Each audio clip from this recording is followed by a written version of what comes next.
Então, eu gostaria de desejar as boas-vindas a todos, agradecer a presença de todos para o nosso primeiro encontro das rodas de conversa do Tempo da Criação.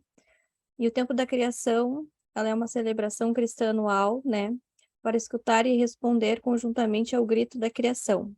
A família ecumênica ao redor do mundo que se une para orar e proteger na casa comum. A celebração começa no dia 1º, né, de setembro, onde nós tivemos a nossa abertura na Catedral Anglicana do Redentor, no Dia Mundial da Oração, pelo cuidado da criação. E essa campanha, ela termina no dia 4 de outubro, né, que se encerra na festa de São Francisco de Assis, o padroeiro da ecologia. Nós, da Diocese Anglicana de Pelotas, organizamos toda uma programação, né, dentro dessa programação nós temos essas rodas de conversa, outras programações, e vamos encerrar no dia 8 de outubro, né? No encontro da família anglicana, que também vai ser o dia Vamos encerrar com a Semana Franciscana. E este ano vamos nos unir em torno do tema Escutar a Voz da Criação. O salmista declara: os céus declaram a glória de Deus, o firmamento proclama a obra de suas mãos. Um dia fala disso a outro dia, uma noite o revela a outra noite. Não se ouve a sua voz, mas a sua voz ressoa por toda a terra e as palavras até os confins do mundo. E durante o tempo da criação, nossa oração e ação comum podem nos ajudar a escutar as vozes silenciadas. Que este tempo da criação de 2022 possa renovar nossa unidade ecumênica, renovando e unindo-nos por nosso vínculo de paz em um espírito, em nosso chamado para cuidar da nossa casa comum. E que este tempo de oração e ação seja um tempo de escutar a voz da criação, para que nossas vidas e palavras e atos proclamem as boas novas para toda a terra. E hoje, a nossa primeira roda de conversa, nós vamos falar sobre o Pontal da Barra. Certamente aqui algumas pessoas conhecem, né? É uma localidade onde habitam pessoas que vivem da pesca artesanal, que é a sua principal fonte de renda. E por que nós trouxemos o Pontal da Barra para falar, né, no tempo da criação? Porque o Pontal da Barra, ele corre risco de especulações imobiliárias, além da comunidade, né, decorrer esse risco também tem diversos problemas de necessidades básicas. E o fato é que essa região, ela precisa ser respeitada e preservada também. Então, hoje nós convidamos a Fabiane Fonseca, que ela é cria da pesca artesanal, né, estudante da FURG, para falar dessa pesquisa, né, que fala exatamente sobre como essa comunidade ela vive ali em torno, como ela conduz ali a preservação do local também. Neste momento, eu passo a palavra para o reverendo Terto se apresentar. Logo em seguida, a nossa bispa, ela vai nos conduzir em oração, e a Fabiane segue se apresentando. Nós também gostaríamos que todos pudessem aqui interagir, fazer as suas intervenções, pedir a palavra aqui no chat, assim por ordem de chegada aqui de mensagens, as perguntas também. E a Fabiane, logo em seguida, né, da bispa, ela vai iniciar a sua palavra.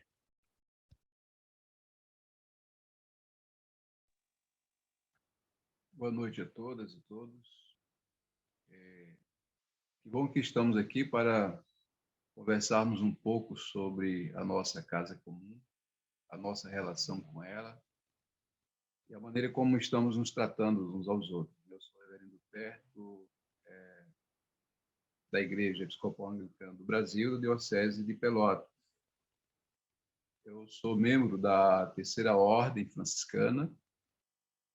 Os irmãos franciscanos pelo mundo afora, neste momento, também estão voltados para o tempo da criação, cada qual fazendo parte desse momento como um momento único em suas vidas, porque é isso que nós entendemos que somos, a cada momento que vivemos. E é um prazer estar aqui com vocês. Espero que essa roda de conversa possa, e tenho certeza, né, porque o próprio tema e a localização, o território com o qual nós vamos também conversar aqui, tem muito a nos dizer, principalmente para quem mora aqui em Pelotas, né? Então, acho que vai ser uma noite um pedacinho de noite bem legal para a gente conversar sobre esse assunto.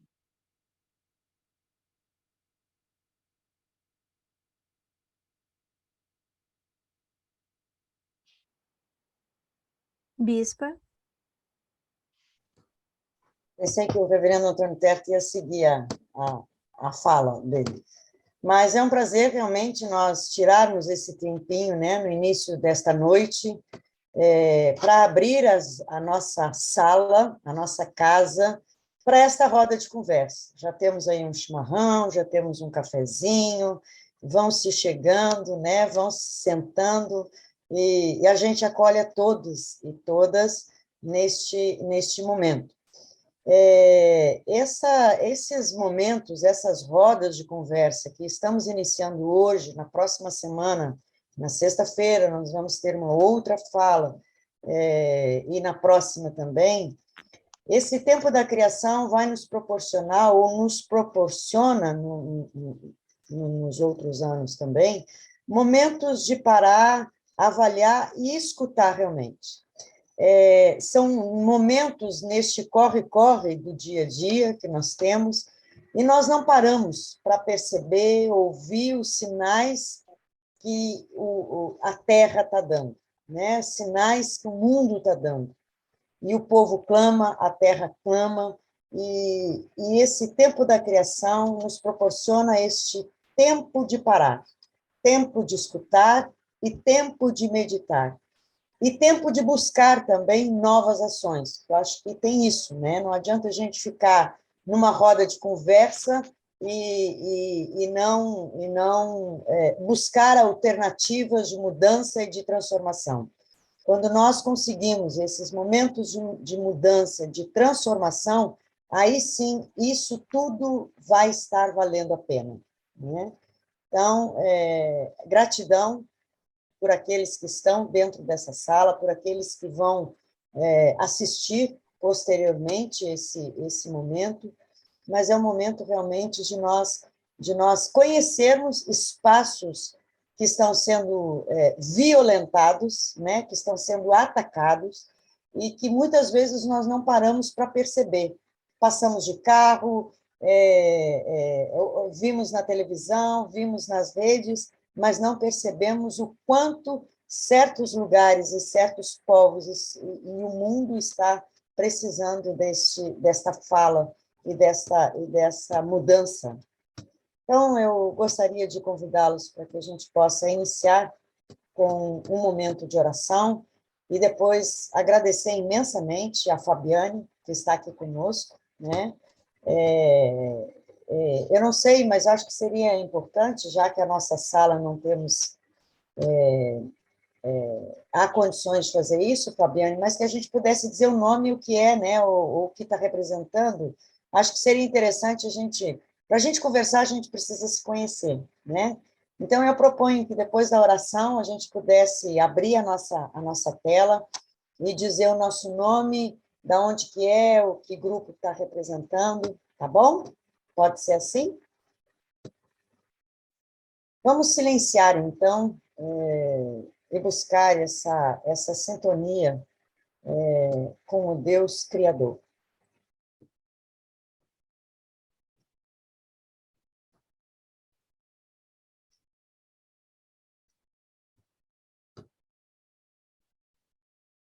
Deus Criador,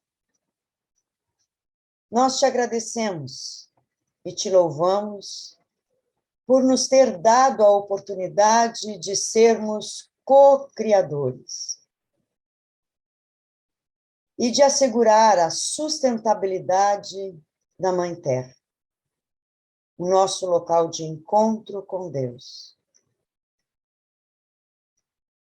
Deus, como comunidade de Pai, Filho e Espírito Santo, ensina-nos como comunidade, como grupos, como família, como pessoa, a trabalhar juntas e juntos pelo respeito mútuo entre nós e com a tua criação.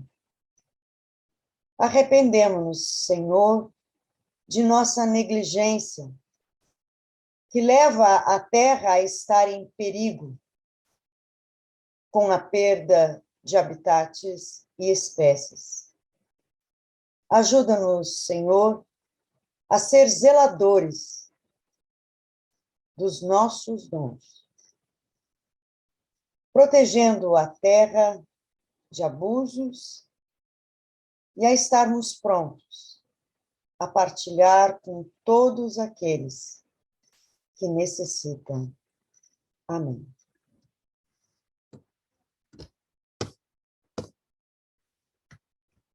Vamos lá, então, para uma roda de apresentação, abrindo aí as nossas... A Maica caiu, né? Não sei por quê.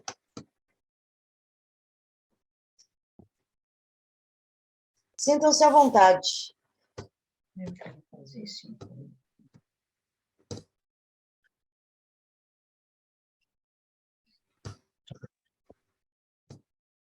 Começa você, Bruna. Tá bem. Eu sou a Bruna, todos aqui me conhecem. Sou a secretária da Bispa, estou na igreja já tenho um tempo como voluntária, sou presidente da Associação Amar, sou artesã, sou estudante da vida, e gosto muito de trabalhar essas questões da natureza. É por isso que estamos aqui.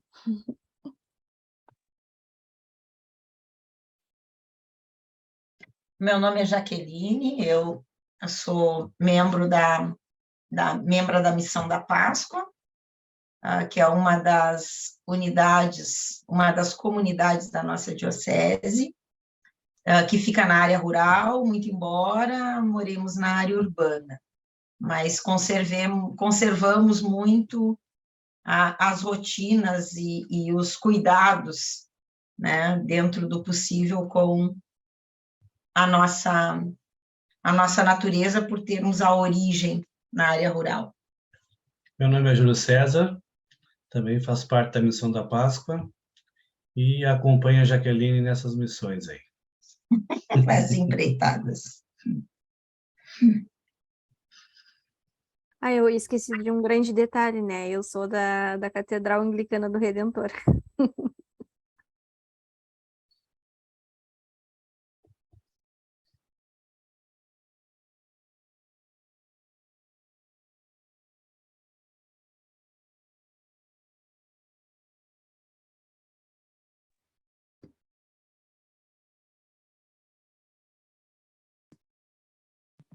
Vou me apresentar, então.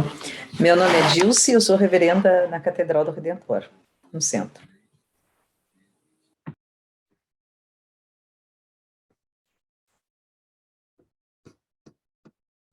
Outras janelinhas vão se abrir. Meu nome é Reverendo Márcio. Eu sou da paróquia de Cristo Jaguarão. Uma boa noite a todos.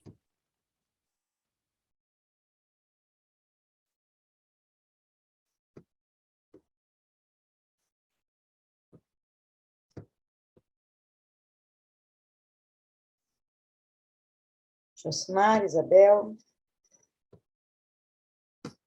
Apareceu outra lá com a cuia. Vamos partilhar aí, viu, Jaqueline?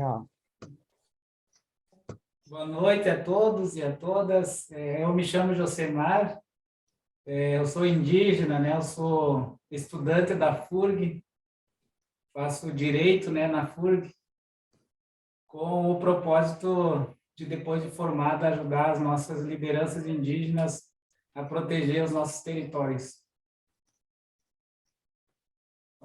Bom, vou me apresentar também, então, já que estou aqui. Eu sou a Jane, né? A Jane, sou do povo Guarani, sou do norte do estado, aqui do Rio Grande do Sul, no Noai, acho que a maioria conhece essa região. Também sou estudante de Direito e sou liderança do coletivo indígena, né? Juntamente com o Josemar, liderança do coletivo indígena e liderança do grupo de mulheres indígenas também aqui da FURG. Vou dizer que é sempre um prazer estar com vocês.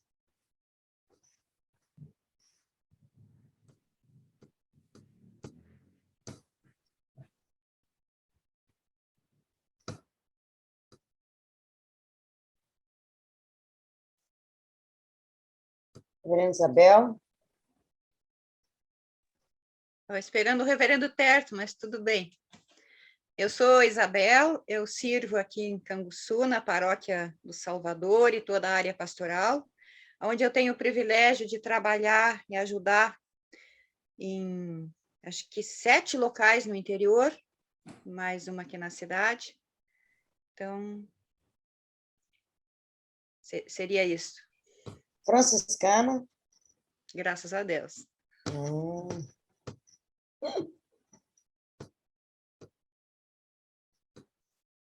Fabiane, te entrego a sala, então, é toda tua.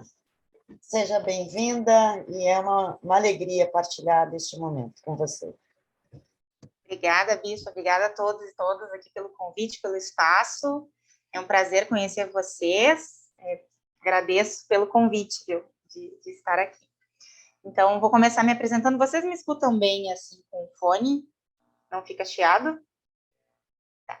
Então, vou ficar com o fone, que aí eu fico focada só no espaço aqui. Então, meu nome, né, eu sou Fabiane, sou filha da pesca artesanal, né, sou filha de pescadores artesanais, sou natural de uma comunidade pesqueira. Aliás, sou filha de pescadores, sobrinha de pescador, neta de pescador artesanal. Sou aqui da comunidade pesqueira da Barra de Pelotas, né, popularmente conhecida como Pontal da Barra, mas depois, mais adiante na minha fala, eu vou explicar o porquê que a gente prefere usar o termo Barra de Pelotas, né, e não Pontal da Barra. Mas quando a Bruna entrou em contato comigo, então, né, para a gente fazer essa conversa, eu já falei para ela, né, que eu sou moradora, nasci, me criei aqui, né, moro aqui há 27 anos, né, nasci em 1995 e sempre morei aqui. Só me desloquei temporariamente, né, para estudar, né, então fui morar em Rio Grande para cursar, né, ciências biológicas, depois as disciplinas do mestrado, e agora estou finalizando o mestrado em educação ambiental, e retorno para cá, porque a minha pesquisa de mestrado é justamente sobre a minha comunidade. Então, antes de eu começar a falar mais especificamente da comunidade, eu só queria perguntar se vocês conhecem a Barra, ou o Pontal da Barra, enfim. Aí, quem quiser pode abrir o microfone, ou quiser colocar no chat, só para dizer se conhece, se já veio aqui, ou se conhece de ouvir falar, enfim. A Dilce levantou a mão. Gente, eu não estou habituada com os termos, tá? Então, eu vou tomar liberdade para chamar vocês pelos nomes, se vocês me permitirem, tá? A Dilce falou que conhece, a Bruna eu sei que conhece porque esteve aqui recentemente. A Jaqueline e Júlio também conhece. Já conhece? Certo. Então, assim, o Pontal da Barra, ele é uma localidade que fica aqui no município de Pelotas, mais especificamente no bairro do Laranjal, né? E aí, dentro do bairro Laranjal, a gente tem 3 principais zonas, né? Que a gente chama a zona do Santo Antônio, a zona do Valverde e a zona do Novo Valverde, ou Pontal da Barra, tá? Seriam essas 3 zonas. E aí, dentro dessa grande zona, que é o Novo Valverde, Barra, Pontal da Barra, a gente tem uma porção pequena, que é a comunidade de pescadores, que aí a gente se denomina, então, Barra de Pelotas, que é justamente na Barra, saída do canal São Gonçalo para Lagoa dos Patos. Então, é literalmente uma barra que faz essa comunicação, né, da Lagoa Mirim com a Lagoa dos Patos. E é nessa porção que está localizada a comunidade de pescadores, né, de onde eu venho e onde eu estou realizando a minha pesquisa de mestrado. Aí eu só queria fazer uma consideração, a Bruna falou no início, mas eu só queria reforçar, que hoje eu venho aqui falar como Fabiane, moradora da Barra, e também como pesquisadora dessa comunidade, mas eu não venho falar em nome da comunidade. E eu faço questão de dizer isso, porque, claro que não é esse espaço, mas em alguns momentos as pessoas interpretam como qualquer pessoa que fala sobre um local está falando pela totalidade da comunidade. Não é o caso. Não sou uma liderança escolhida ou algo do tipo. Vou falar a partir das minhas percepções, né, enquanto moradora e também como pesquisadora daqui. Eu acho, assim, que para a gente começar, já que a proposta de vocês é falar sobre vários assuntos e que passam nas comunidades tradicionais, né, os pescadores, os indígenas, os quilombolas, a importância de localizar a nossa discussão do debate ambiental, né, dentro do debate ambiental, porque a gente está falando de um debate internacional que vocês trazem, né, da igreja, um debate internacional sobre as mudanças climáticas, a realidade de crise ambiental que a gente vive hoje. Eu vou tirar o fone porque vai ficar mais confortável, senão eu fico ouvindo o meu eco. A realidade de crise que a gente vive globalmente, né? Então, eu queria começar iniciando dizendo de onde eu parto nessa discussão. É muito comum a gente ver as pessoas associarem a crise ambiental, os problemas ambientais, aos problemas meramente naturais. Então, a falta de água, né, o excesso de chuva, as queimadas, a extinção de espécies, e que, de fato, são problemas muito graves e problemas que têm levado o nosso planeta, enfim, a nossa mãe Terra, ao colapso, mas que eles por si só não são a totalidade dos problemas ambientais que a gente tem. A gente tem muitos outros problemas ambientais também que estão acontecendo e que sempre aconteceram, na verdade. Então, por que eu estou querendo dizer isso? Porque o que a gente entende por meio ambiente é muito importante para a gente iniciar essa discussão. Se a gente pensa o meio ambiente só como as árvores, os rios, né, os animais, né, de maneira abstrata, a gente acaba girando os nossos esforços para uma discussão, para uma preocupação ambiental e acaba excluindo determinadas pautas. Então, por muito tempo, falar de pesca artesanal não era visto como uma questão ambiental. Muitas pessoas não viam ligação entre o debate ambiental, a crise ambiental e falar sobre pescadores artesanais, sobre indígenas, quilombolas e assim por diante. Havia uma separação. Falar de meio ambiente é falar de natureza, natural, literalmente, e falar de povos, comunidades, isso aí é da galera que pensa o social, não é de quem pensa o ambiental. E aí a gente começou a perceber que isso estava muito ruim, estava muito errado, né? Não tem como a gente separar o debate ambiental, o debate de natureza do debate social, porque ele está totalmente interligado, né? Então, é importante a gente sempre lembrar que quando a gente está falando de uma crise ambiental, que ela é global de fato, ela não é uma crise que afeta todo mundo de maneira igualitária e ela não é gerada por todos nós de maneira igualitária. O que eu estou querendo dizer com isso? No ponto de partida que eu estou saindo, né, a gente precisa entender que tem determinados grupos que têm um poder, e um poder realmente institucional, de contribuir para essa crise ambiental que a gente vive hoje, muito maior do que outros grupos. E, normalmente, os grupos, os povos e comunidades tradicionais, nós somos os grupos que menos causam os problemas ambientais, porque o nosso poder de impacto sobre a natureza, ele é muito inferior, por exemplo, ao das grandes indústrias, à realidade latifundiária e tantos outros exemplos que têm nos levado a esse contexto de crise ambiental, né?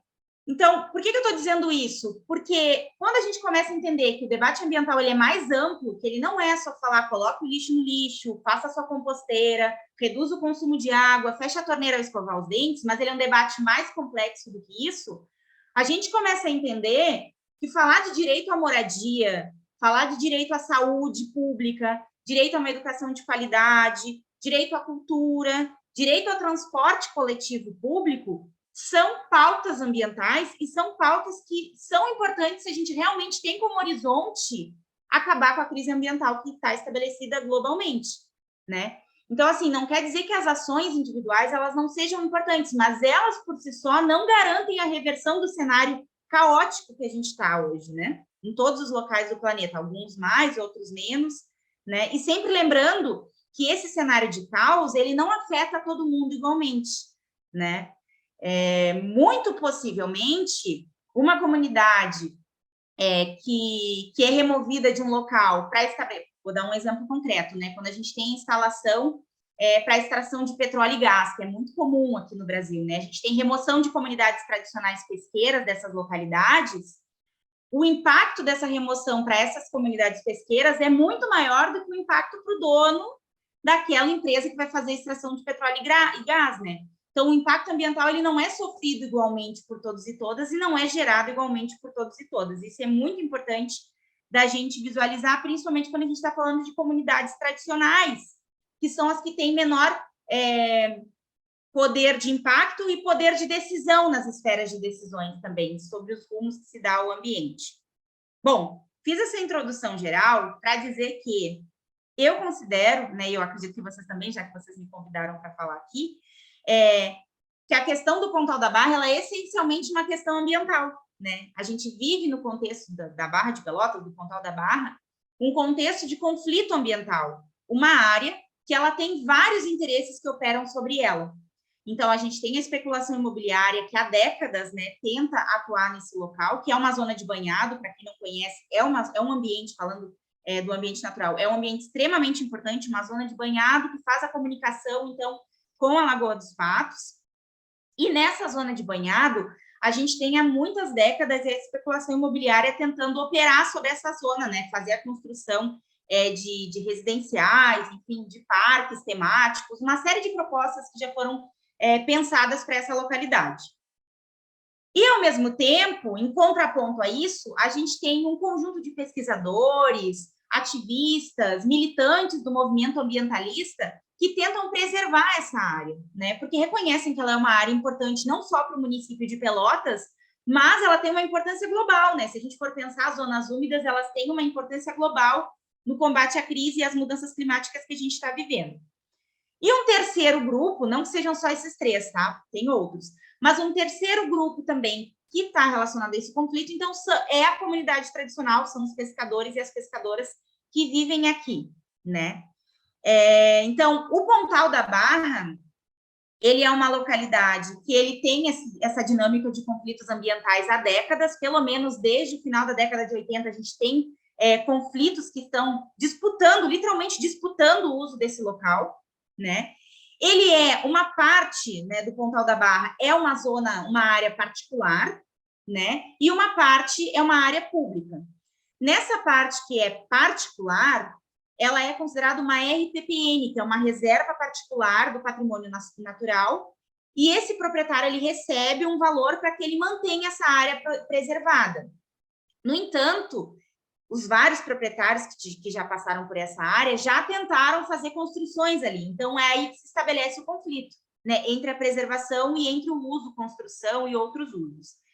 E a comunidade pesqueira, ela sempre esteve aqui nesse contexto, né? Então, o que o meu trabalho tem visto, né, é que existem moradores no Pontal da Barra desde a década de 60, né? Então, há mais de 60 anos existem moradores aqui no Pontal da Barra, e antes disso, ele já era utilizado, essa localidade, ela já era utilizada esporadicamente, né? Ela já era utilizada para atraque de embarcações, para colocação de redes, né? Então, esse uso por comunidades tradicionais faz com que essa localidade se configure num território tradicional de pesca, né? Eu não sei se todo mundo está acostumado, familiarizado com esse termo, mas os territórios tradicionais, eles são os locais essenciais para que aquela comunidade exista.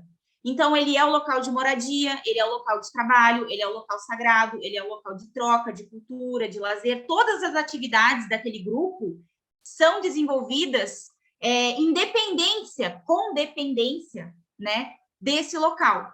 O que eu quero dizer com isso? Que remover essa comunidade daqui e colocar num outro local faz com que ela deixe de existir, porque o modo de vida dela é totalmente ligado a essa localidade em específico. Ah, Fabi, mas se ir para uma outra comunidade, para uma outra localidade que também é pesqueira, muda a conformação da comunidade, a comunidade deixa de existir, porque a ligação, ela não é só geográfica, não é só a localização do território geográfico, espacial, propriamente dito. É uma ligação simbólica, é uma ligação que a gente fala, é uma outra forma de se relacionar com a natureza, que às vezes quem não é de comunidade tradicional nem sempre consegue entender, né? Mas não é só sair daqui, não é só tirar a sua casa de um determinado local, é muito mais do que isso, né? Então, o vínculo das pessoas com o território, ele não é só material, mas ele é simbólico também. Por isso que a gente fala que aqui é um território tradicional de pesca, né?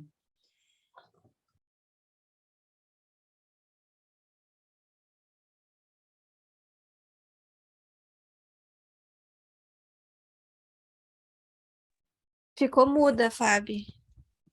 Estão ouvindo agora? Agora sim. Ficou mudo agora ou ficou mudo faz tempo? Não, foi só agora, em poucos segundos. Então tá.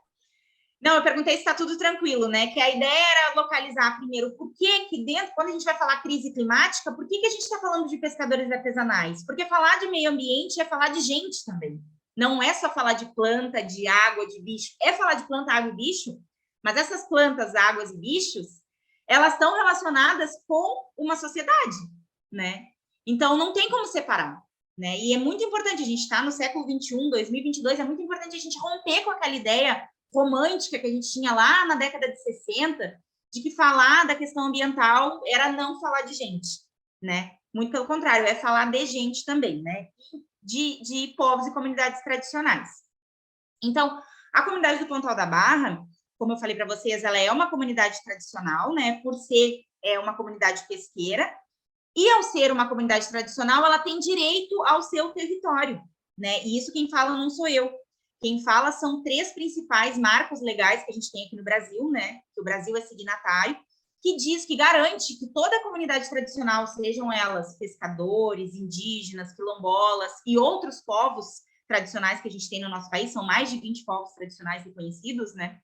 Eles têm direito a acessar, viver e permanecer no seu território. Porque, como eu falei para vocês, essas comunidades são totalmente dependentes do território para existirem, né? Se tira um pescador do local que ele trabalha, ele perde não só o labor dele, o trabalho dele, mas toda a forma de se relacionar com a natureza dele vai ser perdida, né? Então, as 3 legislações que a gente tem, né, as 3 orientações legais que a gente tem, né? A primeira é a Convenção da Organização Internacional do Trabalho, a OIT 169, de 1989, né? Que ela prevê que todos os povos e comunidades tenham direito ao seu território. E essa convenção, ela vai reverberar num decreto na Política Nacional de Povos e Comunidades Tradicionais, que é de 2007, aqui do Brasil, que também reforça, né, que os povos e comunidades tradicionais têm direito ao seu território. E, por fim, a gente tem também a Convenção da Diversidade Biológica, que diz que preservar a natureza, que era o que eu estava falando para vocês, tem que estar aliado com a preservação dos povos e comunidades tradicionais, porque justamente se reconhece que esses grupos são os maiores preservadores da natureza, né? E aí, pegando um exemplo bem concreto, para não ficar aqui falando de teoria, se vocês olharem para o Pontal da Barra, o banhado do Pontal da Barra, e olharem outras áreas úmidas do município de Pelotas, vejam a expansão da especulação imobiliária e outros interesses em outras áreas e comparem com a realidade do Pontal da Barra. Comparem a expansão da comunidade pesqueira do Pontal da Barra, que era o que eu estava conversando com a Bruna mais cedo. Eu falava para ela, Bruna, às vezes a gente tem setores, né, que dizem que a comunidade do Pontal da Barra também causa impacto. Todo mundo causa impacto, gente. A gente está respirando e está liberando CO2, a gente causa impacto o tempo inteiro. A questão é o nível e a proporção do impacto que a gente causa, né? Agora, a comunidade do Pontal da Barra, por exemplo, né, se vocês olharem fotos aéreas, vocês vão ver que a comunidade, o que ela se expande é para se manter, é para manter a comunidade, para manter a subsistência da comunidade, né? Enquanto que em outros locais de Pelotas, a gente vê uma expansão urbana sobre essas áreas de importância ambiental que não tem o fim de manter um grupo, de manter uma comunidade, tem o fim de gerar lucro pela exploração daquela área, né? Então, é importante a gente fazer essa distinção. Então, como eu estava falando para vocês, a comunidade de Pontal da Barra, então, ela tem pelo menos 60 anos de residências fixas aqui, né? E, apesar disso, a gente vive um contexto de extrema desigualdade, né? Como a Bruna estava contextualizando quando ela começou a falar, a fala dela, né? O primeiro morador, que inclusive, aliás, o morador, um dos primeiros moradores que ainda é vivo e vive aqui na comunidade, ele veio para cá em 1967. Ele veio morar aqui em 1967. E aí vejam, né? Esse morador está vivo até hoje. Ele mora aqui desde 1967. E a água encanada chegou no Pontal da Barra em 2001. Então, vocês imaginem. Aí tem gente tomando chimarrão, tomando café, e eu estou aqui tomando água. Vocês se imaginem, de 1967 a 2001, uma pessoa não ter água para beber. Não ter água, não tem como abrir uma torneira e tomar água, que é um direito universal. Não ter água para tomar um banho, não ter água para fazer comida, nada. Na sua casa não tem. Então, a realidade do Pontal da Barra é uma realidade de injustiça ambiental. A água chega apesar do primeiro morador, não é do primeiro morador, um dos primeiros moradores que ainda é vivo, ser desde 1967 está aqui, a água chega em 2001. A energia elétrica, essa que a gente está usando aqui para a gente fazer essa videochamada agora, né, que está iluminando a nossa casa, né, para que a gente consiga se enxergar, chega em 2011 para 2012, na virada de 2011, dezembro de 2011 para 2012, aqui no Pontal da Barra. E aí eu volto a dizer, um dos moradores mais antigos está aqui desde 1967. E esses moradores são pescadores, ou seja, são produtores de alimentos perecíveis, alimentos que precisam de refrigeração, e não tinham acesso à energia elétrica. E a gente está falando 2011, há 11 anos atrás, não é tão longe assim. Há 11 anos atrás, século XXI, nós tínhamos pessoas dentro do bairro do Laranjal, uma zona extremamente nobre no município de Pelotas, que não tinham acesso à energia elétrica. E o transporte coletivo esse que é uma das grandes ferramentas do combate às mudanças climáticas são os transportes coletivos, porque são equipamentos que conseguem deslocar um grande número de pessoas emitindo a mesma quantidade ou valores aproximados, né, de gás carbônico para a atmosfera que carros particulares. Então, o transporte coletivo de qualidade é uma ferramenta essencial no combate à crise climática. E até hoje ele não é garantido para a comunidade do Pontal da Barra, né? Então, hoje nós não temos transporte coletivo aqui no Pontal da Barra, a gente só tem o transporte escolar para uma escola municipal, que era o que eu estava conversando com a Bruna. Eu tive a oportunidade de estudar no IFE, no ensino médio, no KVG. Na minha época, não tinha transporte coletivo aqui, eu fiz toda a minha escola, né, caminhando. E aí, para quem não conhece, aqui da Barra até o Laranjal, onde é a escola, são 40 minutos a pé. 40 minutos com sol, tranquilo, maravilha, delícia, a lagoa ali refrescando. Agora, 40 minutos com chuva, nem um pouco, não é nem um pouco agradável, né? Então, na minha época não tinha, o transporte escolar chegou aqui em 2015, né? Eu já estava até na universidade quando o transporte escolar chegou aqui. E hoje ele existe, mas só para a rede municipal. Então, os alunos da rede estadual, por exemplo, não conseguem usar esse transporte. Se alguma pessoa daqui quiser estudar no IFE, não vai poder usar esse transporte. Se quiser fazer universidade, não vai poder usar esse transporte, né? E uma outra característica também que a gente tem aqui na comunidade é que só tem uma estrada de acesso, né? Para quem conhece sabe, só tem um local por onde se entra e se sai, é uma única rua. E essa estrada, periodicamente, devido à elevação da água, porque a gente está na beira do canal São Gonçalo, que é o que deságua a água, deságua toda a água da Lagoa dos Patos lá de cima para essa porção aqui do estuário, né, que vai se comunicar com o oceano.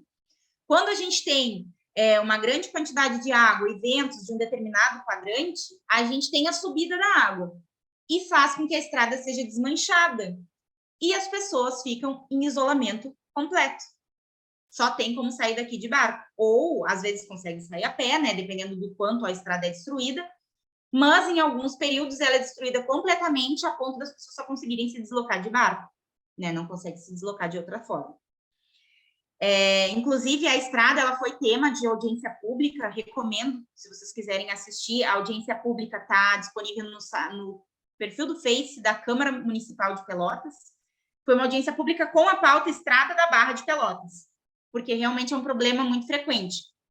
Porque as pessoas ficam isoladas, né? Uma comunidade que tem mais de 70 famílias, muitas delas com pessoas idosas, com crianças, e as pessoas ficam isoladas em determinados períodos, sem conseguir acessar a escola, por isso que eu falei no início, sem conseguir acesso à educação, sem conseguir acessar a rede básica de saúde, né? O posto de saúde, né? E sem conseguir acessar mercado, enfim, né? Direitos básicos, né, que são interrompidos por causa dessa realidade, né?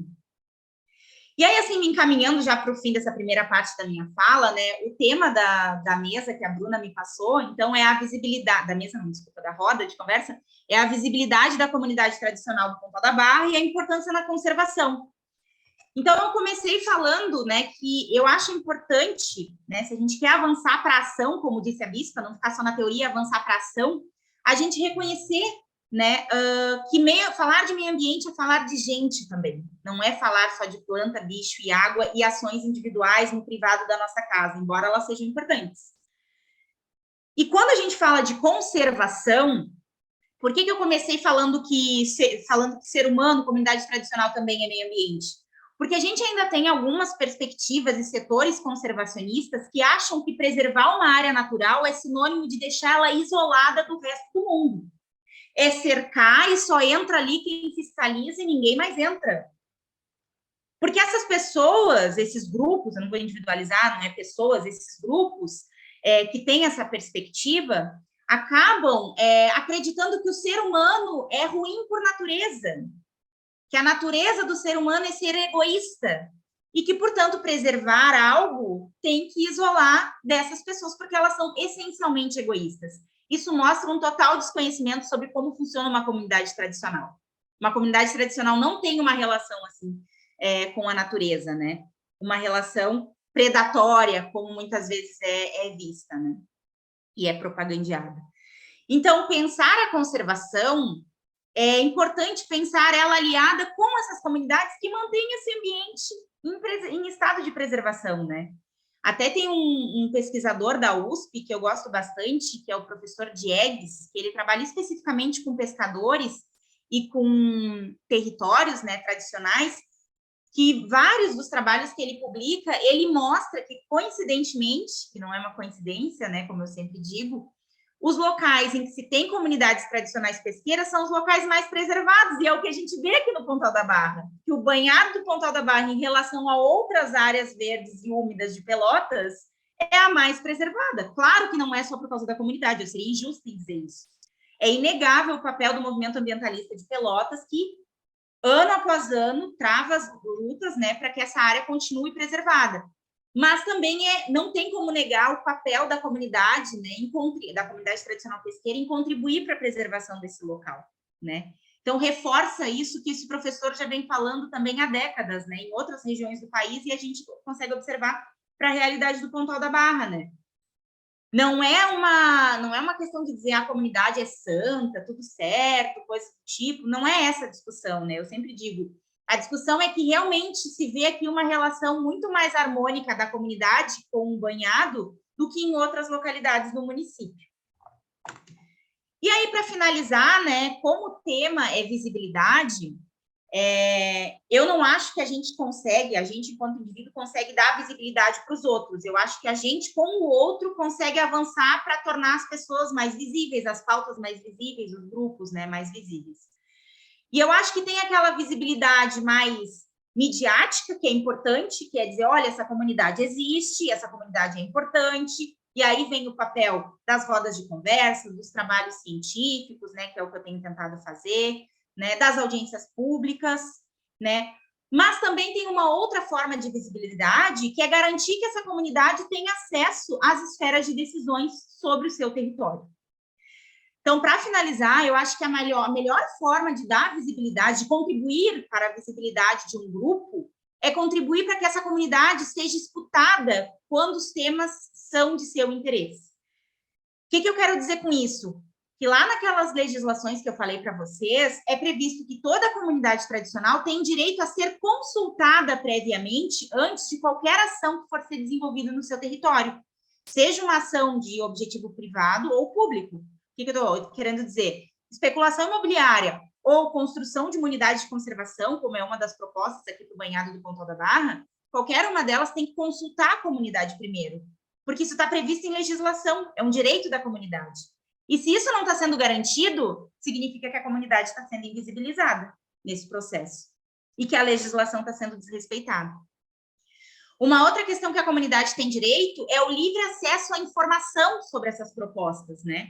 Então, quando se tem uma proposta, um projeto para qualquer fim, para algum território, a comunidade tem que ter tem o direito de acessar essas informações.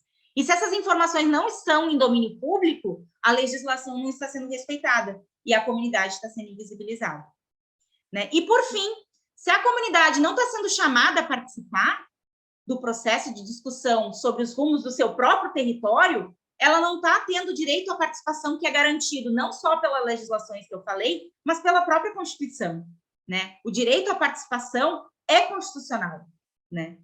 Então, eu penso que, como o tema é visibilidade da comunidade para a conservação, eu tentei fazer esse link, né, do que eu entendo que é a conservação né, que é incluir a comunidade nesse processo, e, ao mesmo tempo, o que é visibilidade? A visibilidade que tem um tom, um cunho mais midiático, que é importante, mas a visibilidade do poder de decisão. Porque se a gente fica só na mídia, infelizmente, o poder de decisão fica centrado em alguns grupos, continua centrado em alguns grupos, e, na prática, a comunidade continua sendo invisibilizada. Tá? Então, essas seriam as primeiras palavras assim, que eu queria trazer, né, para contextualizar um pouquinho, né, para quem não conhece a realidade aqui do Pontal da Barra de Pelotas, especificamente. Era isso, Bruna. Fiquem à vontade aí. Eu estou me referindo ao Bruno, porque foi com quem eu mais falei, mas, assim, queria muito ouvir vocês, né, se fez sentido, se vocês já tinham conhecimento sobre isso.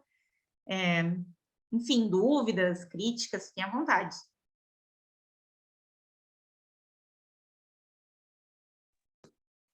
Bom, eu acho assim que é fundamental essa tua fala, né, Fabiane? E eu aqui te ouvindo e pensando assim, o como a gente precisava ecoar essa tua fala, né?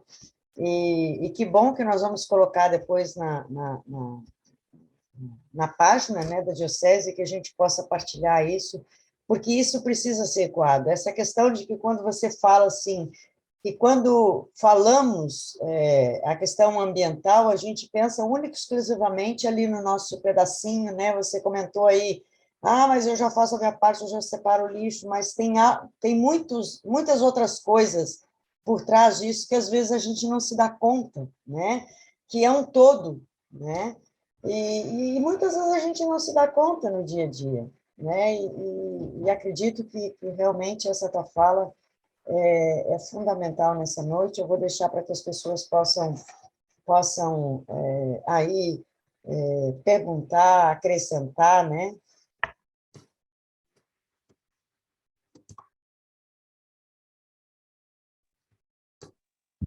Um de cada vez, viu?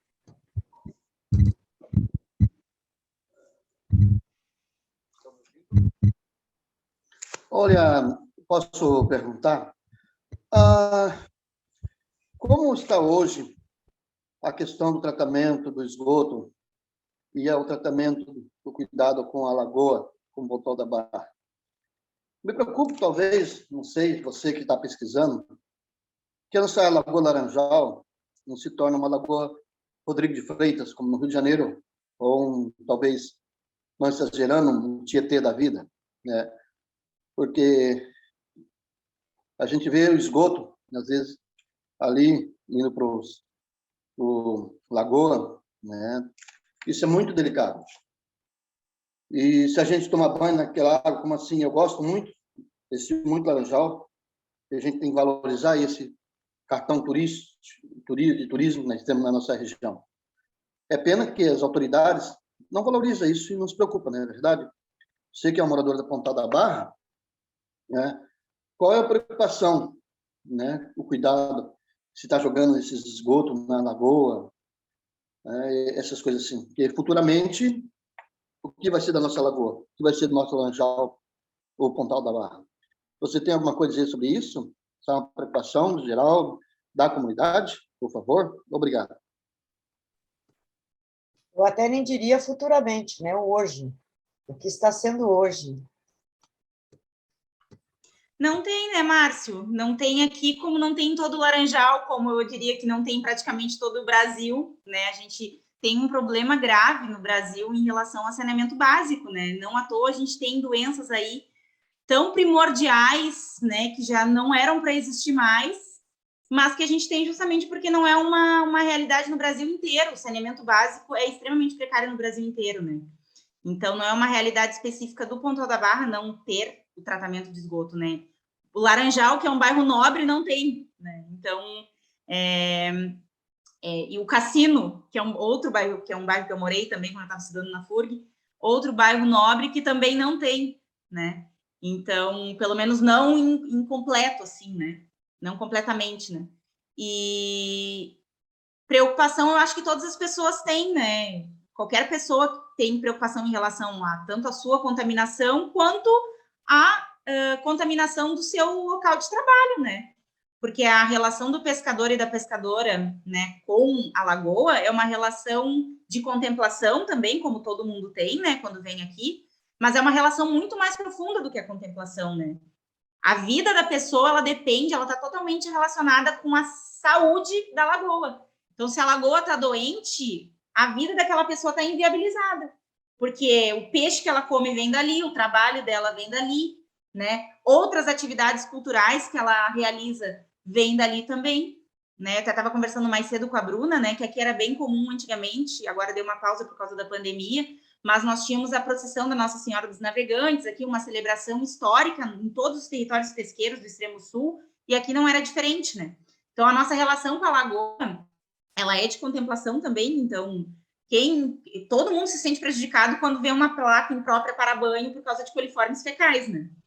Mas os prejuízos, eles são ainda maiores, né, do que a contemplação, mas não tem, e não é por causa de uma realidade da comunidade específica, mas é uma realidade do Brasil como um todo que se manifesta no município de Pelotas, né?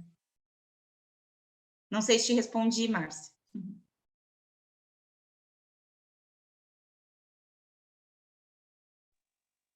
Fabiane, primeiro... Tá tudo ok, obrigado pela explanação. Você tem razão.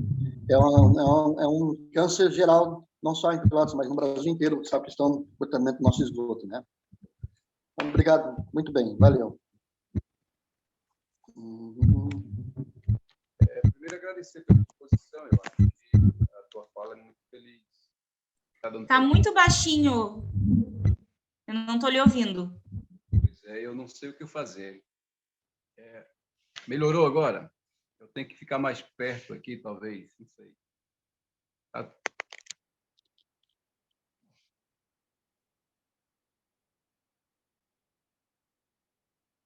Será que fica melhor agora, você com fone?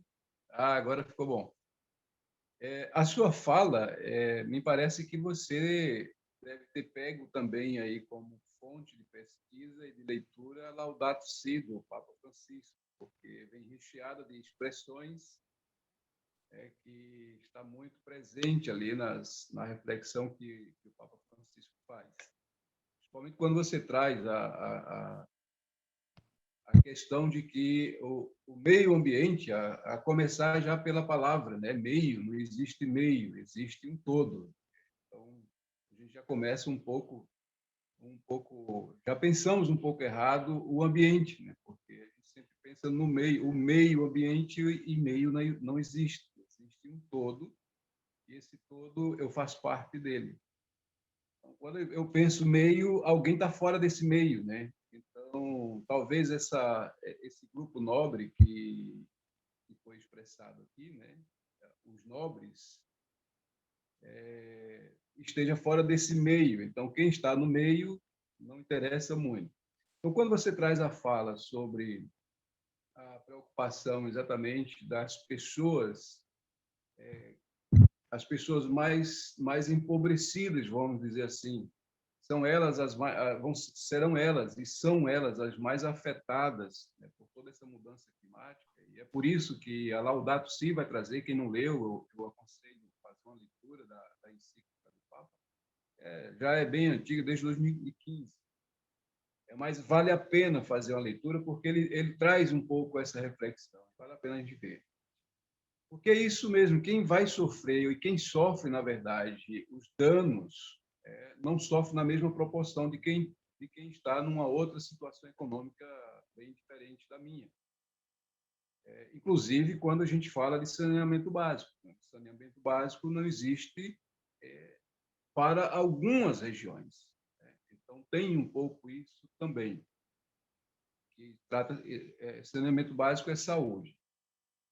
Eu estou partilhando com vocês aqui da experiência que fizemos agora, recente, eu e a Bruna, quando fomos visitar o morador mais antigo, um dos moradores mais antigos vivos, né? Ele permitiu que a gente falasse sobre ele, né? O seu Claudionor, Dodosso, para os íntimos, né? Dodoce. Dodoce, para os amigos. Ele faz questão de dizer Dodoce.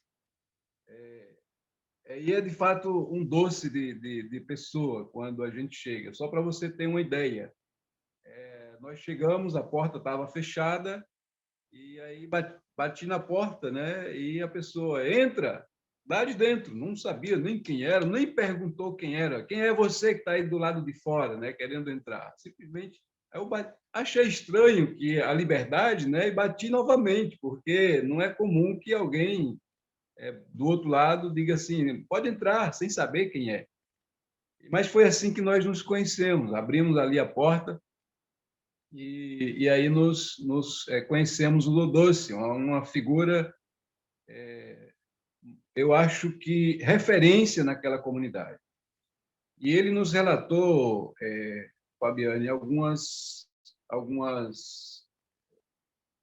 situações de extrema violência. Eu acho que tudo que você traz, na verdade, já reflete a violência.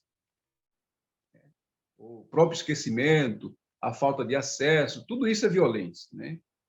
Mas ele nos relata violências físicas mesmo de pescadores, e a gente percebe que essa violência ela tem um objetivo, e é claro que o objetivo é exatamente forçar para que aquelas pessoas elas migrem dali, vá desocupando pelo ato da violência, elas se sintam incomodadas e desocupem o espaço.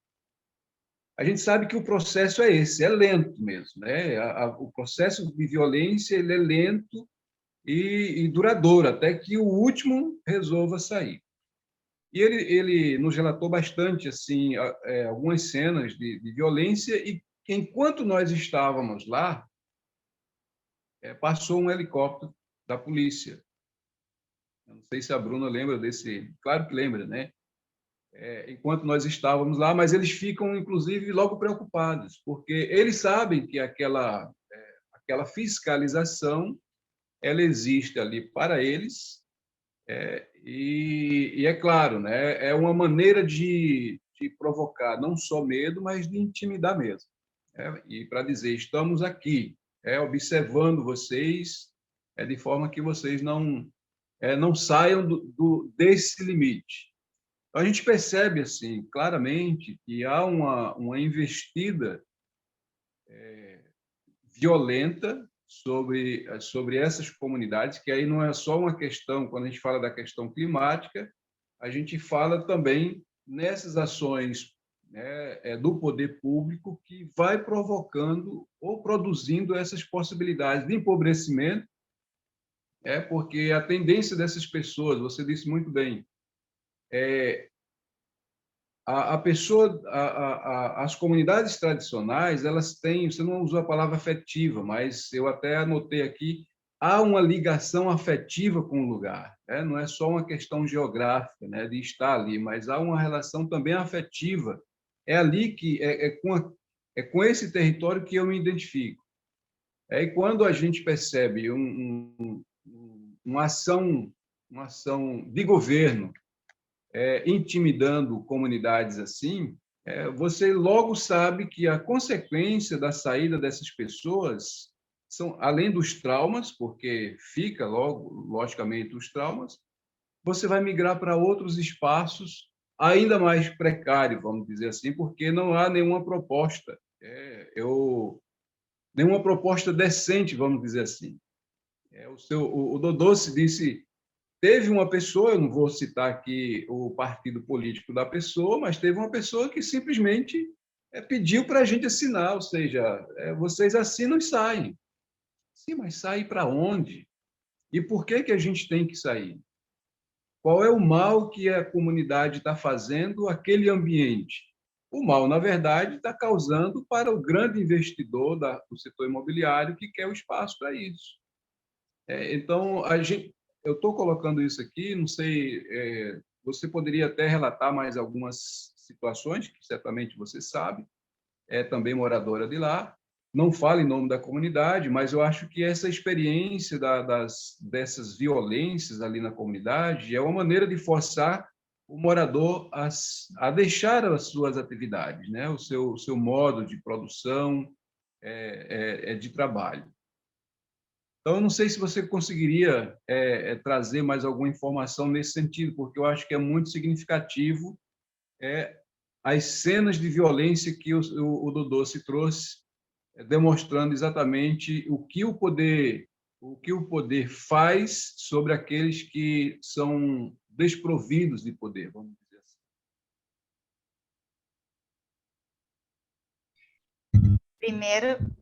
assim. Primeiro dizer que vocês, como eu falei para a Bruna mais cedo, vocês foram direto na fonte, né? Porque ele realmente é o morador mais antigo, né, vivo. E toda vez que eu sento, e qualquer pessoa que senta para conversar com ele, vem muitas histórias, assim, então ele é o nosso livro vivo, né, aqui. Então vocês tiveram esse privilégio, e ele é assim com todo mundo, assim como ele foi com o senhor, né, com a Bruna, ele é comigo, ele é assim com todo mundo. E dentre as várias histórias que ele fala, né, histórias muito bonitas da relação que ele tem com o Pontal, ele e outras pessoas têm, né, até pela questão de idade mesmo, né, dele estar aqui desde tão jovem, né, e ter acompanhado todos esses processos que eu mencionei para vocês, mas também tem histórias muito chocantes, né, como as que ele provavelmente comentou com vocês, assim. O que eu posso dizer, assim, a gente tem um modelo de fiscalização ambiental no Brasil que não é que ele não seja eficiente, né? Eu acho que ele tem muitas coisas muito positivas, mas ele tem alguns setores que é exercido pelo policiamento militar, né? Então, é uma polícia ambiental com treinamento militar. É uma polícia militar com um pequeno treinamento ambiental. E treinamento ambiental, lei ambiental, que fala de planta, bicho e água.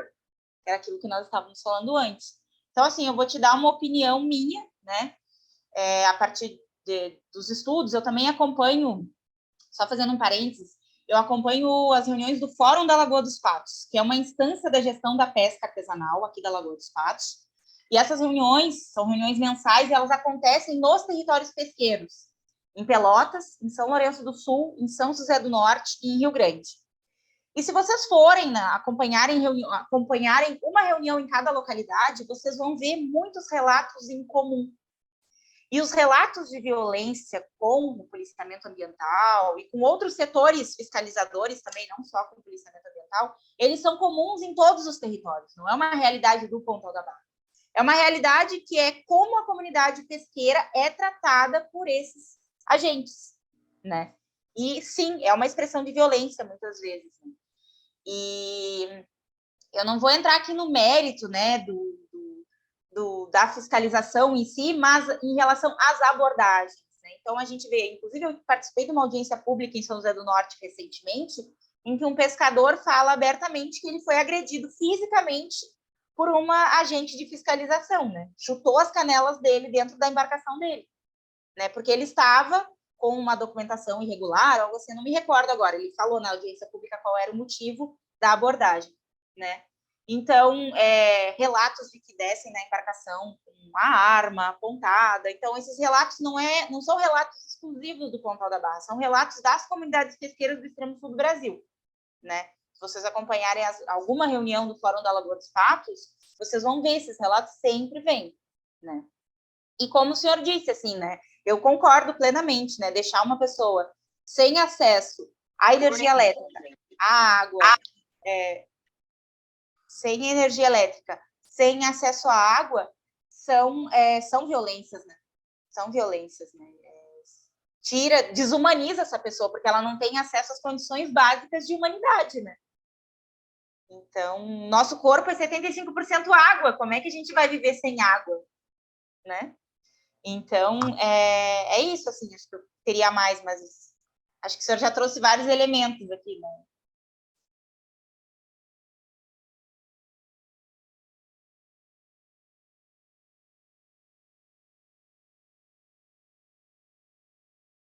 Deixa eu só complementar um pouco para as questões que o Márcio levantou, Fabiano.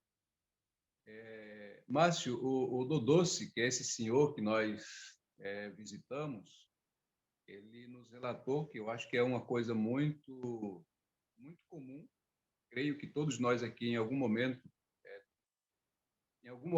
na nossa história, tomamos banho de de arroio, rio, e hoje, certamente, esses mesmos ambientes, esses arroios que você tomou banho, é possível que hoje você não consiga sequer ter coragem de colocar o pé. Nos relatos do Doce, é claro que talvez muitos de vocês que são naturais daqui vai lembrar disso. Ele disse assim com muita... Ele disse, olha, não fomos nós que poluímos a lagoa,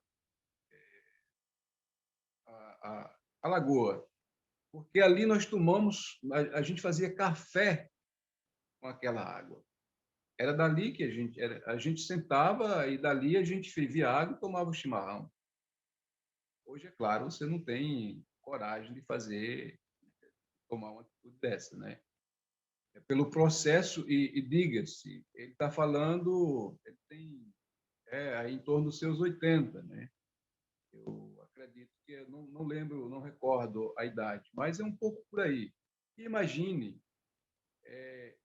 é um curto espaço de tempo para a história, para que uma lagoa, naquela proporção, e todo esse território já esteja totalmente poluído.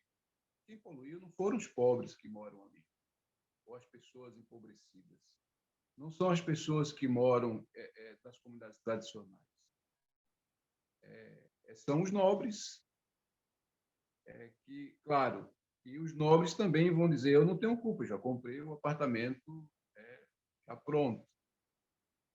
Mas a especulação, o setor imobiliário, é claro que ele não tem essa preocupação. O problema não é só esse, né? Então, é só para dizer para o Márcio que ali, naquele espaço, que certamente ele não era isso que ele estava referindo, mas é só para lembrar que esses ambientes... Assim, públicas adentrarem aquele espaço, né?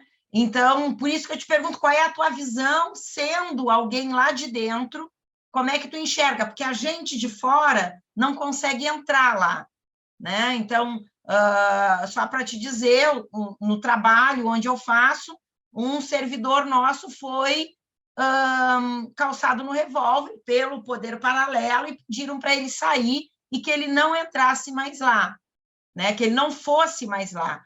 Então, é uma política pública que leva direitos para a população, né?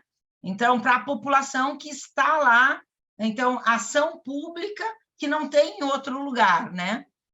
E a gente não consegue acessar a comunidade por conta disso. Eu queria que tu falasse um pouquinho qual é a tua visão enquanto moradora desse espaço, do olhar de dentro para fora.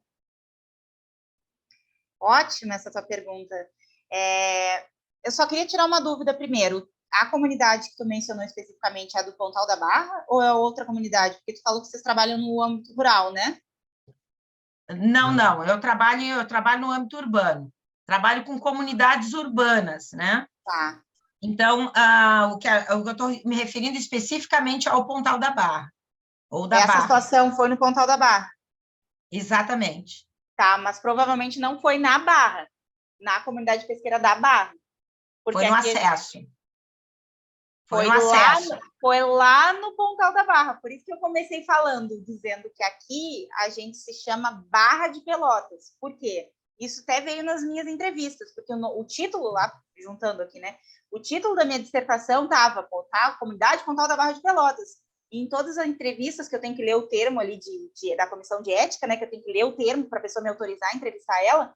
E eu mencionava o título do meu trabalho Pontal da Barra e todas as entrevistas, eu estou com as gravações aqui, todas elas eles começam, não, peraí, aqui não é Pontal, aqui é Barra. Por quê? O Pontal da Barra, como eu falei, ele é uma zona do Laranjal, que é o novo Valverde, que ele começa ali da altura mais ou menos da Rio Grande do Sul, se eu não me engano, para cá, e ele contempla a Barra, né? Mas ele não é a Barra em si. Não, o que acontece Então, eu estou falando da Barra. Da Barra em específico. Exato. O que eu vou te dizer, assim, Jaqueline, eu moro aqui, né? E eu não tenho essa experiência que tu reportou, assim. Eu não tenho essa experiência de poder paralelo, de problema com tráfico de drogas, muito pelo contrário, assim. A realidade que a gente tem aqui no Pontal da Barra primeiro, de extrema segurança, isso é um elemento, inclusive, que tá vindo agora no trabalho, né? O motivo pelo qual as pessoas querem morar aqui, porque é um local seguro, né? É seguro não só para as casas, para as pessoas, para as crianças, para as famílias, até porque as pessoas são como o Antônio falou, né? Bate na porta e entra aí. Se fosse um local de criminalidade, não seria assim, né? Se fosse um local de criminalidade também, as pessoas não deixariam as embarcações com seus equipamentos, enfim, nos trapiches e ficariam dentro das suas casas muito tranquilamente, né? Aqui as embarcações, elas ficam todas nos trapiches, né? Então, assim, eu não conheço essa relação de poder paralelo aqui na comunidade, né? Não conheço mesmo, assim, falando de uma maneira muito honesta, e não consigo visualizar essa situação acontecendo de alguém ser calçado no revólver, não consigo mesmo visualizar isso acontecendo aqui na comunidade, até porque todo mundo se conhece, como eu te falei, são 80 famílias, né? E eu consigo imaginar isso acontecendo no Pontal da Barra. Agora, na Barra, na comunidade pesqueira da Barra, não consigo visualizar isso acontecendo. Nunca vi. Não quer dizer que não tenha acontecido, mas eu nunca vi e desconheço a existência de um poder paralelo. Não há problema aqui, inclusive, as pessoas fazem questão de se separar Pontal da Barra de Barra, porque todo mundo sabe que o tráfico de drogas ele está em todo o Brasil, né?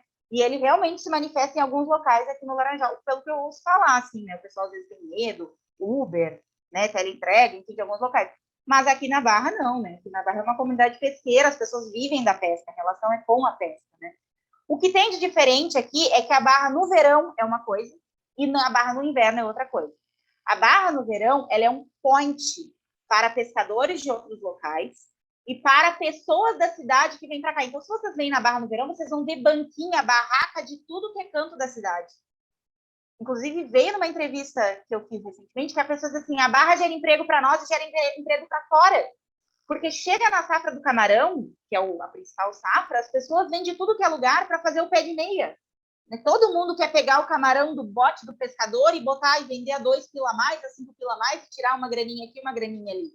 Então, assim, talvez essa situação que o relator possa ter acontecido em um contexto como esse, mas eu duvido muito que isso aconteça em relação aos moradores daqui. E eu não estou aqui querendo fazer vista grossa nem nada. Essa é a experiência que eu tenho com a comunidade, né, morando aqui. E não vejo, assim, um poder paralelo. Muito pelo contrário, né? A gente tem aqui uma relação de respeito aos mais velhos. Então, se em qualquer pessoa aqui disser quem é a liderança que eu posso falar, todo mundo vai falar Frei Dodô. Não sei se vocês perguntaram para alguém, Bruna, antes de chegar até ele.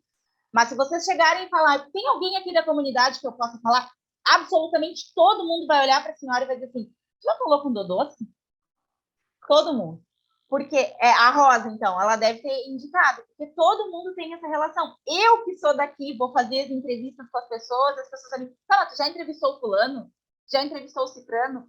Porque tem essa relação de conhecer e de respeito aos mais velhos. Então, eu não conheço, assim, um poder paralelo acontecendo aqui dentro da comunidade. Porque, como eu te falei, uma rua só, 80 famílias, uma casa do lado da outra, né? Então, eu não conheço, mas tem essa realidade, essa dinâmica verão e inverno. Né? Isso não é uma realidade do Pontal da Barra, isso é uma realidade de todas as comunidades pesqueiras. As comunidades pesqueiras, elas são dinâmicas, elas não são estáticas, elas não são iguais o ano inteiro. Né? Se ilude quem acha que uma comunidade vai ser igual o ano inteiro, nenhum lugar. O areal não é igual o ano inteiro. Né? Então, uma comunidade pesqueira, menos ainda, porque ela é influenciada pela natureza, e a natureza muda, né? As estações do ano mudam. Né? Então, a dinâmica da comunidade muda em consonância com a natureza. E aí vem gente de fora, enfim. Não sei se eu te respondi.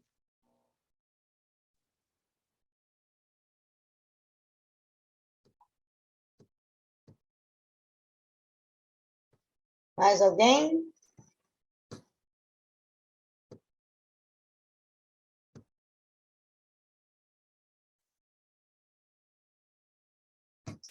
Não?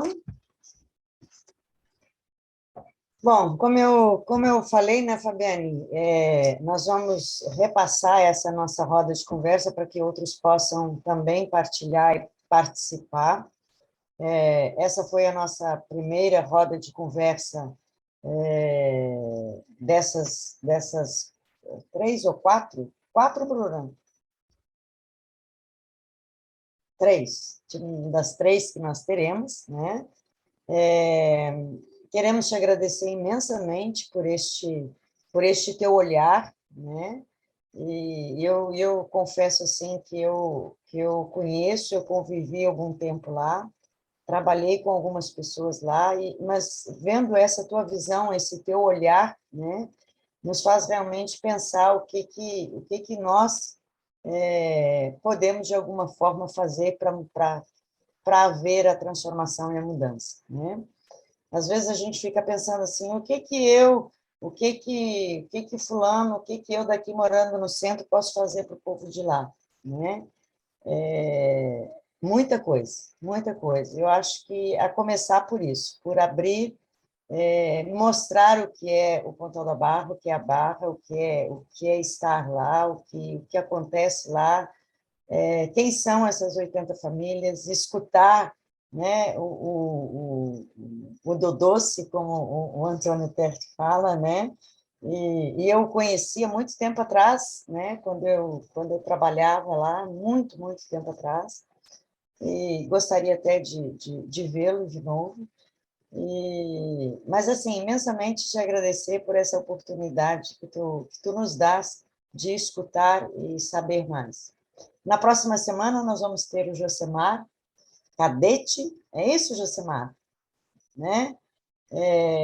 Com a fala indígena também, falando aí sobre a visibilidade, né, dos povos indígenas em relação à terra-mãe, né, esse significado da terra-mãe. Então, já deixo aqui o convite para a próxima sexta-feira, nesta mesma sala, neste mesmo horário, 19 horas, para que as pessoas possam participar de alguma forma deste bate-papo, neste tempo da criação, né, que é importante. Isso faz parte da nossa fé, né? Isso é complemento daquilo que nós chamamos e que nós acreditamos. Eu sempre digo que não adianta nós estarmos comungando numa determinada comunidade se nós não colocarmos isso através das nossas ações, através de mudanças, né? Tem que haver essa união. Então, gratidão, Fabiana. Eu não sei se alguém tem mais alguma palavra, se a Bruna teria alguma palavra, se o Antônio Teto, ou se o Josemar tem algum para casa para nós, para a próxima sexta.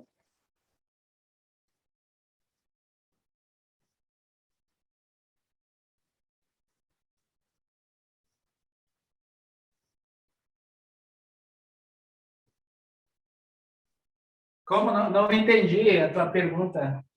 Não, eu perguntei se você teria alguma coisa que a gente precisasse fazer para a sua próxima fala na sexta-feira. Ah, entendi.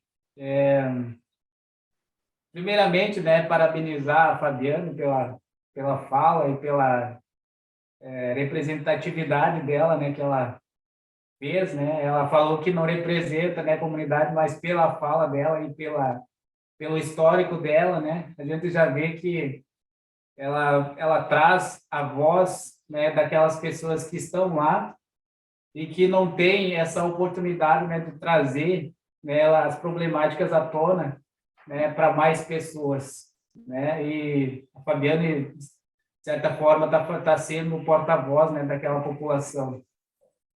A população pesqueira, ela é integrada, né, como a Fabiane falou, juntamente com os povos indígenas, com os povos quilombolas, dentro da Convenção 69 da OIT, né, que abrange também as comunidades indígenas.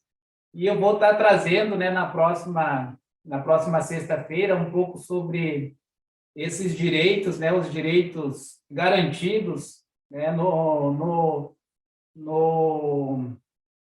direito normativo, mas que a gente tem uma grande caminhada ainda pela frente para a gente colocar, né, em prática esses direitos e também a nossa luta contínua para não perder esses direitos garantidos, né?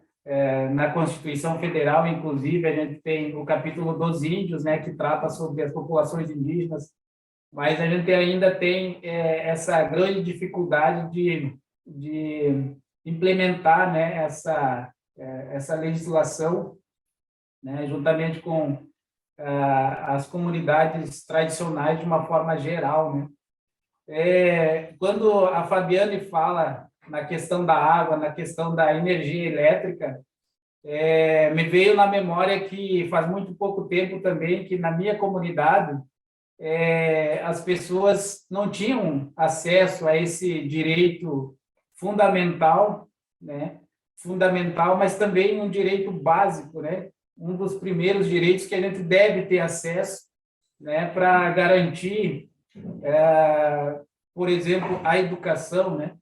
Porque sem, né, esses direitos a gente não tem educação, né? A gente não cuida das famílias, né? Por exemplo, na minha comunidade, as famílias indígenas, né, acabam perecendo, né, com essas faltas, né, de garantias, né, a esse direito que é tão fundamental para as comunidades tradicionais.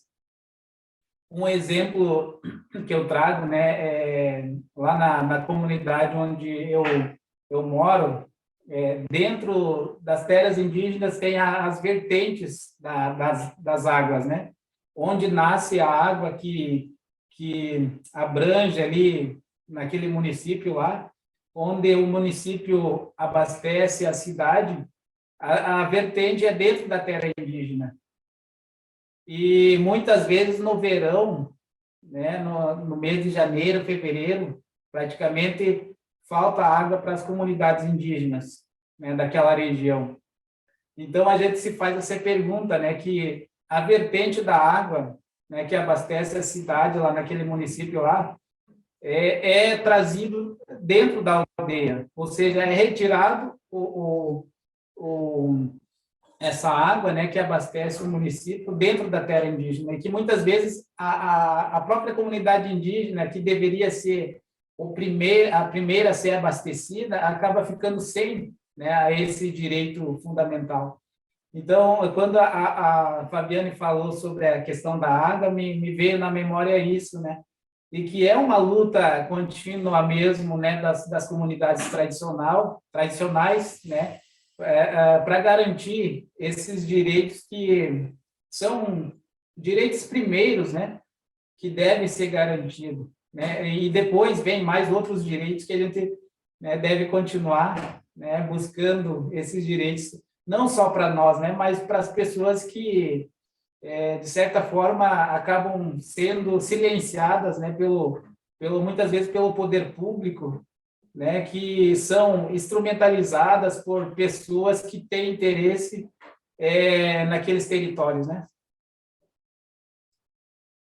Então, na próxima sexta-feira eu vou trazer, né, esses pontos principais, mas também trazer um dos grandes problemas que a gente tem visualizado nas comunidades indígenas, que é a questão dos conflitos internos relacionado às terras indígenas, né? Ou seja, aos arrendamentos, né, que os brancos acabam se colocando dentro das terras indígenas e acabam confrontando os próprios indígenas entre eles, né? Eles acabam fazendo isso, né, com as comunidades indígenas, né? Então, é um dos pontos também que eu quero trazer, e também a questão do acesso ao ensino superior, né? É um tema que eu domino, né? Desde que eu ingressei na FURG, eu tenho trabalhado muito a questão da permanência dos estudantes indígenas, né? Tenho sobre isso e eu domino essa parte, e também trazer outros direitos, né, que são garantidos às comunidades indígenas, mas que, de certa forma, a gente não tem acesso a esses direitos, né? E é um trabalho diário, né, que a gente tem que fazer, né, com os nossos parceiros para, né, de certa forma, implementar todas essas garantias. Então, já convido vocês para estar participando com a gente Mas também eu convidei a minha esposa, né, a Jane, para a gente trazer alguns materiais, algumas novidades, né? A gente vai trazer para vocês e espero que vocês estejam aqui com a gente para partilhar isso com a gente. Ótimo, obrigado pela palhinha ali, aí, Josemar, do que acontecerá aí na sexta-feira, na próxima sexta, né? Então, Fabiane, que Deus te abençoe neste teu caminhar, né? Neste teu dom, na tua pesquisa, que a tua voz ecoe realmente, e como nós falamos hoje na reunião dos quilombolas lá em Canguçu, onde nós estávamos, né? Estamos para somar, queremos somar vozes, né? Queremos somar ações de transformação. E se cada um de nós fizermos um pouquinho, né? Fizermos a nossa parte, nós seremos um mundo bem diferente. Então, a nossa gratidão por aqueles que tiraram um tempinho, por aqueles que pegaram o seu chimarrão, o seu cafezinho, para estar aqui conosco. Obrigada, Bruna, obrigada aí à escolha, né, das temáticas e dos palestrantes. E eu gostaria de encerrar, assim como nós iniciamos. Bispa, rapidinho, antes da senhora fazer a oração, posso só fazer uma fala? Rapidinho?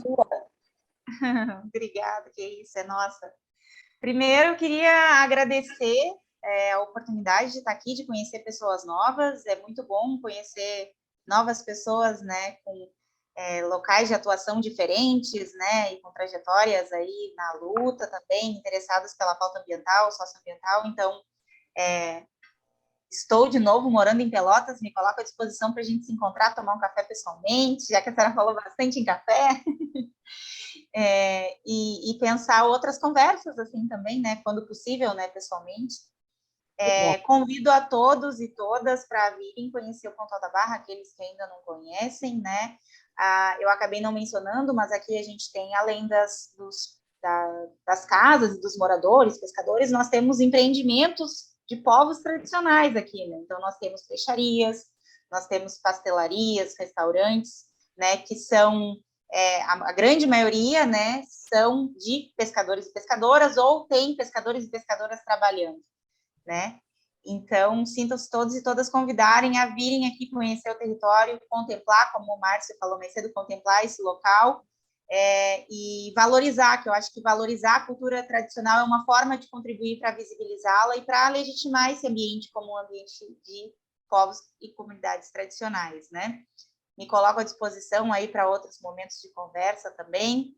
Josemar, parabéns pela tua palhinha. Não sei se eu vou conseguir estar na sexta-feira da semana que vem, mas vou tentar, né? Mas tenho certeza que vai ser um grande encontro, porque eu já conheço a Josemar, então tenho certeza que vai ser um momento de muito aprendizado aqui para todos vocês, né? E se eu conseguir estar junto para todos nós. Muito obrigada, Bruna, Antônio, pela conversa prévia, Bispa e todos os demais, viu? Uma ótima noite, Deus abençoe vocês também. Amém. Vamos nos despedir, então, com a oração? Afirmemos o nosso compromisso de cuidar ativamente da criação de Deus e de toda a humanidade. Senhor da vida e doador da esperança, queremos hoje nos comprometer a cuidar do seu povo e do mundo. Lutar para salvaguardar a integridade da criação e sustentar e renovar a vida da terra. Que a tua sabedoria nos guie para que toda a criação possa florescer e cantem os teus louvores. Que o compromisso que assumimos hoje possa ser respondido pela nossa vida fiel, hoje e sempre. Amém.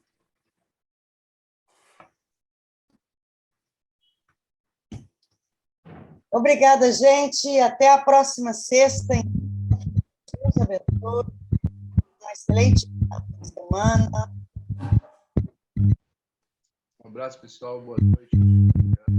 Paola. Obrigada, Fabiane. Obrigada. Obrigada, Bruna. Obrigada a todos e todas.